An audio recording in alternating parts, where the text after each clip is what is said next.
Tu connais Amel? Non. Pourquoi? Ah bah parce que je me demandais ce qu'elle faisait Amel. Tu serais pas en train de tenter une blague pourrie là? Non, non, t'inquiète pas. Mais au cas où quand même, est-ce que tu sais ce qu'elle fait Amel? Alors là, aucune idée. Bah, elle bêche Amel. Ah ouais. Bah, on n'est pas rendu, hein. Allez, c'est parti pour la vidéo.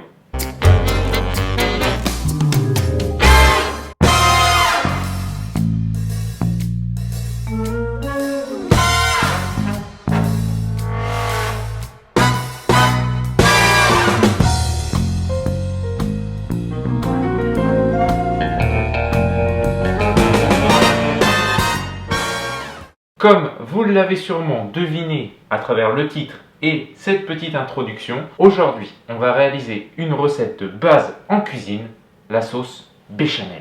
Comme on ne change pas les bonnes habitudes, on va tout de suite commencer par voir 2-3 aspects historiques de la sauce béchamel et d'une de ses utilisations qu'est le soufflé. Qu'est-ce que tu fais? Bah, je m'entraîne à souffler. Mais non, pas souffler, le verbe. Le soufflé, c'est-à-dire un plat à base de béchamel et d'œufs. Ah, ok. Bon bah, j'avais pas compris. Bon, pour l'aspect historique, la sauce béchamel aurait été inventée au cours du XVIIe siècle, dans les années 1650, par le cuisinier François-Pierre de La Varenne. Elle tirerait son nom du marquis de Béchamel, pour qui on a inventé justement cette sauce. Oublie pas de dire quand même qu'au niveau historique, on n'en sait pas beaucoup plus sur les béchamel et que possiblement elle aurait été aussi inventée avant. Il est vrai que dans les écrits, l'origine de la sauce béchamel reste encore controversée. Quoi qu'il en soit, à l'époque de sa création, la sauce béchamel ne ressemblait pas tellement à ce que l'on connaît aujourd'hui. En effet, elle était composée de jus de volaille qui servait de base, aujourd'hui c'est du lait, ainsi que d'un roux, donc comme aujourd'hui du beurre et de la farine. À partir de cette sauce béchamel, on réalise de nombreux plats, des lasagnes, des soufflés par exemple, ou encore des endives au jambon. Cette sauce est vraiment une base en cuisine. En ce qui concerne le soufflé, il se compose de béchamel ou de purée de pommes de terre, d'œufs, de blanc et de jaune d'œuf, et de fromage ou non, ou d'autres ingrédients pour l'agrémenter. Il aurait été inventé au cours du XVIIIe siècle et a évolué avec le temps, passant d'un soufflé à base de purée de fruits, donc un soufflé sucré, à un soufflé que l'on connaît aujourd'hui, qui est plutôt salé, mais que l'on peut retrouver en déclinaison sucrée. L'essentiel, c'est les blancs d'œufs, pour qu'ils montent bien. Je vous propose maintenant de passer à la recette de la sauce béchamel, et puis on enchaînera sur celle du soufflé. Pour réaliser votre sauce béchamel, vous allez avoir besoin de farine, de beurre, ainsi que du lait, et bien évidemment du sel et du poivre. Pour le soufflé, vous aurez besoin de 2 œufs, en plus de la béchamel, ainsi que du fromage si vous voulez en rajouter. La première chose qu'il va falloir que vous fassiez, c'est de préchauffer votre four à 190 degrés si vous faites des soufflés individuels, ou à 170 si vous faites un soufflé pour plusieurs personnes. Pour réaliser votre sauce béchamel, ça va être très facile. Il va vous falloir une casserole et un peu d'huile de coude, vous allez voir. On va venir mettre notre beurre dans notre casserole et on va le mettre à fondre. Dès que votre beurre il est bien fondu et qu'il commence à crépiter un petit peu, on va venir rajouter notre farine en dehors du feu. On mélange. Et là, on va venir comme une pâte à choux légèrement la dessécher, cuire un petit peu notre farine, pas trop. Une fois que votre roux il est prêt, le beurre et la farine que vous avez laissé cuire un petit peu sur votre feu, on va venir rajouter notre lait froid dans la préparation. On va le rajouter en plusieurs fois, ça sera plus facile. Et on l'incorpore bien.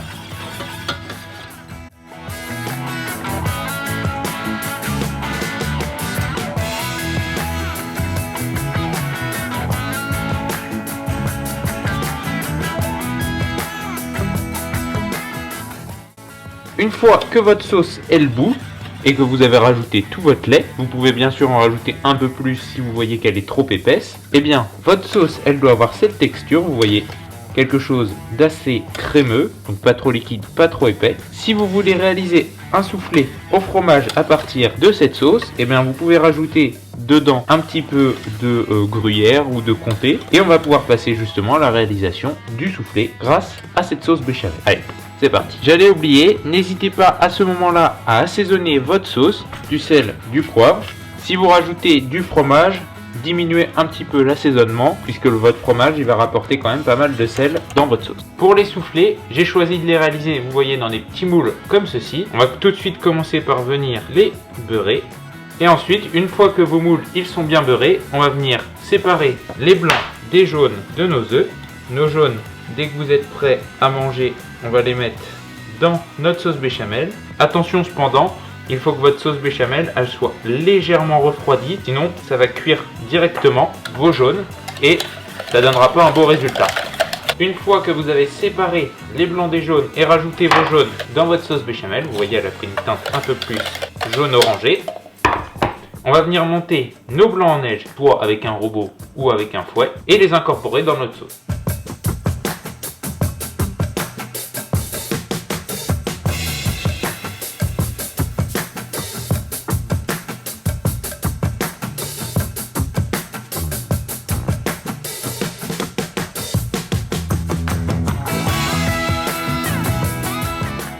On arrive maintenant à l'étape délicate de notre recette, incorporer les blancs en neige dans notre sauce béchamel. On va commencer par en mettre une toute petite partie dedans. Parce que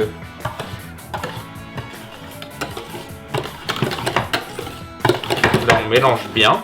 Et ensuite on va mélanger avec notre maryse le reste de nos blancs et on mélange délicatement.